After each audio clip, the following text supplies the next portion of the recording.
review on both my Amazon and Lulu pages to be so wildly outrageous and filled with such hubris that I was compelled to make an entirely new category on my blog for the sole purpose of exposing Christian morons and liars.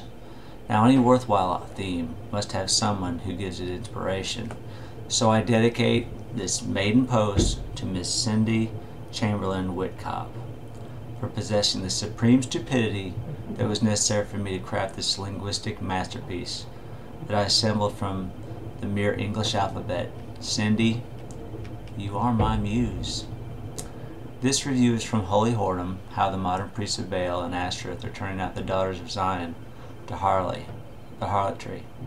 Just a heads up on this author, yes, he is correct in his views on marriage, divorce, remarriage, but he also teaches that the Bible is written to be understood as an allegory parable. None of the people, stories in the Bible are literal. He believes the creation account as written did not literally happen, nor did the flood, nor the wandering in the desert 40 years, etc. If you're looking for books on the topic of divorce, remarriage, written by authors who do view the Bible in a literal as well as a spiritual way, there are much better books out there. I do not recommend this book at all. I feel the author misleads potential readers by only addressing the marriage issue when that is only a small part of what the book is actually about. Cindy Pigslop WITTKOPP.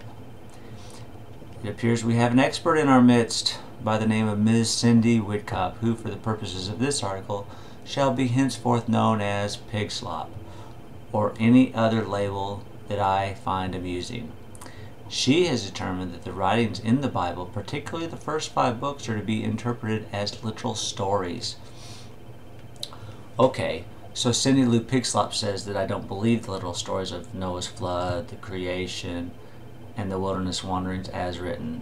Pigslop said, when reviewing my book, that she more than likely never even took the time to read. He, believer X, believes the creation account as written did not literally happen, nor did the flood, nor the wandering in the desert for 40 years, etc. Right. So, I will follow her bold assertions to their logical and scriptural conclusions based on what the text of every Bible literally says. And then we'll see if her accusations of my heresy can stand the test of close scrutiny as well as outrageous satire and mocking. Let us then start at the beginning, the creation account. I will skip ahead to day 6. Genesis chapter 1, verse 24. Then God said, let the earth bring forth living creatures after their kind, cattle and creeping things and beasts of the field after their kind. And it was so. God made the beasts of the earth after their kind, and the cattle after their kind, and everything that creeps on the ground after its kind. And God saw that it was good. Then God said, let us make man in our image, according to our likeness, and let them rule over the fish of the sea, and over the birds of the sky, and over the cattle, and over all the earth, and over every creeping thing that creeps on the earth. God created man in his own image. In the image of God, he created him. Male and female, he created them.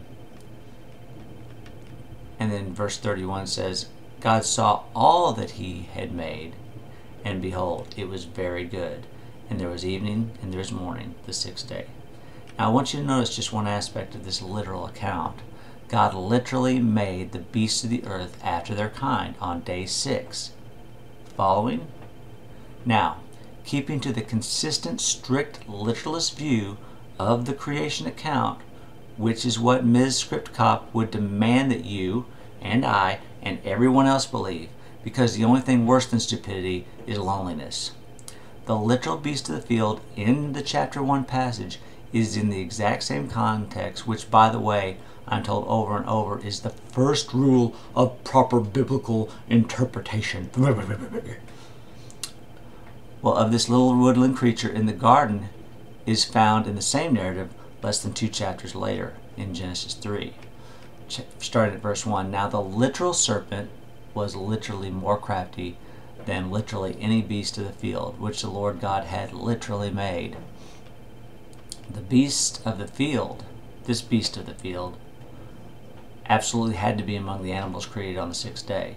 It can't be the literal devil. It has got to be a literal snake. With literal legs, by the way, because apparently it and all of its progeny and every subspecies of this singular superbreed of snake for time in memoriam lost its legs as part of the literal punishment for literally walking up to Eve on the first day she was there, because she was apparently literally famished from never having literally eaten before, even though being in God's image and perfect in every imaginable way. Yet she did not have the spiritual sense to know that this adorable creature had evil intentions. Back to Genesis 3. And he, the serpent, literally said, now along with losing its legs, this poor animal also lost its ability to speak due to the extreme nature of its transgression. What seemed to be a well-intentioned suggestion to aid the newlywed couple in the garden, to help them find sustenance, dietetic variety, and wisdom, which apparently they also lacked, instead turned out to be a horrendous fiasco for this beast. I mean, really, look at the bad rap the snake has gotten over the last few millennia, seeing as there have only been 6,000 years since the beginning of creation.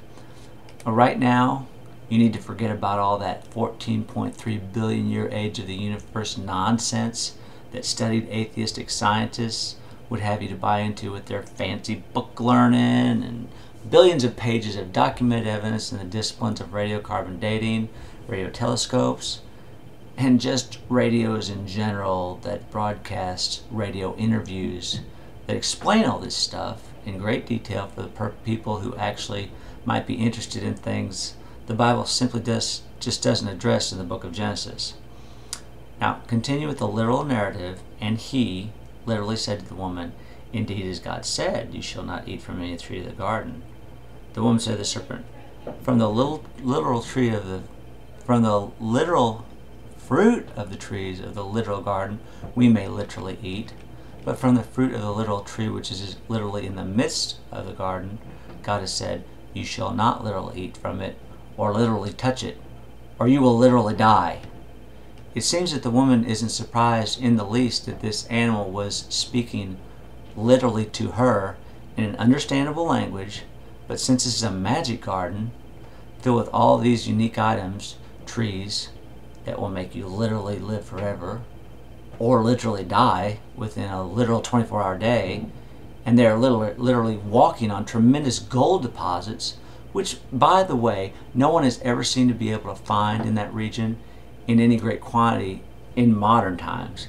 I guess the antediluvians, the pre-flood people, with their superior mining techniques or the easy accessibility of the gold itself, is why there isn't much left today. Maybe they just had to clear a little brush out of the way and pick up massive jewelry quality rocks that did not even need to be refined. Who knows? I guess speculating about such things might appear to be unprofitable and foolish. Well, that's it for chapter 1. Stay tuned for chapter 2.